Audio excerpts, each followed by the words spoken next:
প্রিয় দেশবাসী, আপনারা ইতিমধ্যে অবগত আছেন বিএনপি সরকার এনটিআরসি এর পরিবর্তে ম্যানেজিং কমিটি, গভর্নিং কমিটির হাতে শিক্ষক নিয়োগ দেওয়ার ক্ষমতা তুলে দেওয়ার পায়তারা করছে। ফলশ্রুতিতে মেধা এবং স্বচ্ছতার পরিবর্তে নিয়োগ হবে নিয়োগ হবে রাজনৈতিক পরিচয় বিবেচনায়, নিয়োগ হবে মামু খালুর জোর কার কত আছে সেই বিবেচনায়। গতকালকে আমরা যখন এটা নিয়ে প্রতিবাদ জানালাম, অনলাইনে ব্যাপক হারে শিক্ষার্থীরা প্রতিবাদ জানালো। এরপরে আমরা দেখতে পেলাম মাননীয় শিক্ষামন্ত্রী ফেসবুকে এসে স্ট্যাটাস দিয়েছেন এইটা ছিল গুজব। আবার তিনি আজকে শুনলাম বলতেছেন আমাদের নাকি কান চিরে নিয়ে গিয়েছে। মাননীয় শিক্ষামন্ত্রী, আপনি চেক করে দেখুন আপনার নিজের কান জায়গা মতো আছে কিনা। গত 3 আগস্টে দেশ স্বয়ং উপস্থিত ছিলেন, আপনার উপস্থিতিতে আপনার মাত্র এবং প্রত্যয়নের কাজ করবে, নিয়োগের সুপারিশ করবে না। ধারা 1-এর ক অংশে রয়েছে।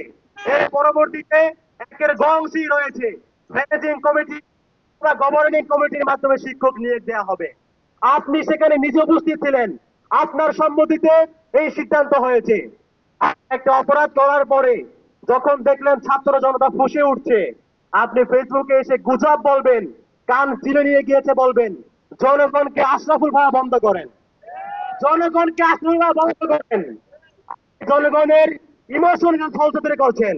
হাসিনা যেমন মেধার সামনে এক কোটার দেয়াল দাঁড় করে দিয়েছিল, 2 বছরের মাথায় শিক্ষার্থীদের মেধার সামনে পুনরায় কমিটি নামক দুর্নীতির দেয়াল দাঁড় করিয়ে দিচ্ছেন।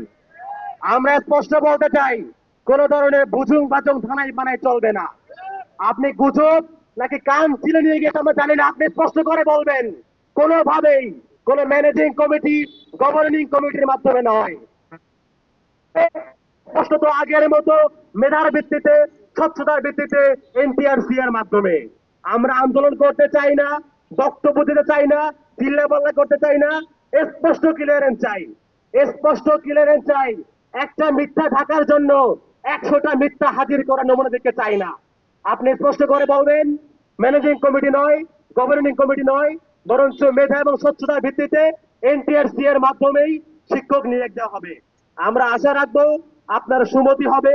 আশপাশের চাটুকার সম্প্রদায়ের পরামর্শে, উস্কানিতে এমন কোনো ভুল করবেন না, যে ভুল করলে মৌমাছির চাকে পরিণতি বরণ করতে হয়, সেই পরিণতি বরণ করতে হবে।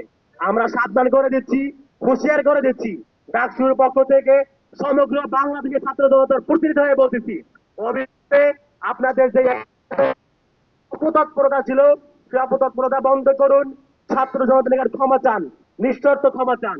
একটা মিথ্যা থাকার জন্য 100 মিথ্যার অবতারণা করবেন না। ধন্যবাদ।